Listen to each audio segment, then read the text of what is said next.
या घटनेवर जर तुमचं काळीच थरथरलं नसेल तर तुम्ही माणूस म्हणून घेण्याचे पण लायकीचे नाही. 3 वर्षाची होती ती मुलगी, काय जीव तळमळला असेल त्या मुलीचा. आणखी किती निवेदन आश्वासन देणार आहात तुम्ही? किती निष्पाप हत्या होताना बघायचं.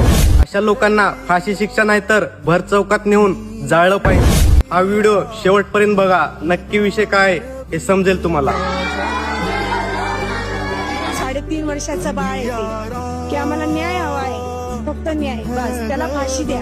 3 वर्षाच्या चिमुकलीवर नराधमाकडून अत्याचार, पुरावे नष्ट करण्यासाठी तिचे डोके दगडाने ठेचून केली निर्घृण हत्या. नाशिक हादरलं. नाशिक जिल्ह्यात एक धक्कादायक घटना समोर आली आहे. डोंगराळे गावात एका 3 वर्षाच्या निष्पाप चिमुकलीवर अत्याचार करून तिची निर्घृण हत्या करण्यात आली. या घटनेमुळे संपूर्ण परिसर हादरला आहे. मिळालेल्या माहितीनुसार पीडित मुलगी आपल्या कुटुंबासोबत गावात राहत होती. आरोपीने मुलीवर अत्याचार केला आणि हा प्रकार उघड होऊ नये म्हणून तिला दगडाने ठेचून मारले. 3.5 वर्षाच्या मुलीवर इतका खालच्या पातळीचं झालेलं आहे. जोपर्यंत तिला न्याय मिळत नाही, जोपर्यंत त्या समोरच्या व्यक्तीला फाशी होत नाही, तोपर्यंत माझ्या मामाची मुलीची अंत्यविधी होणार नाही. पोलिसांनी मृतदेह ताब्यात घेऊन मालेगाव मेडिकल कॉलेजमध्ये शवविच्छेदनासाठी पाठवला आहे.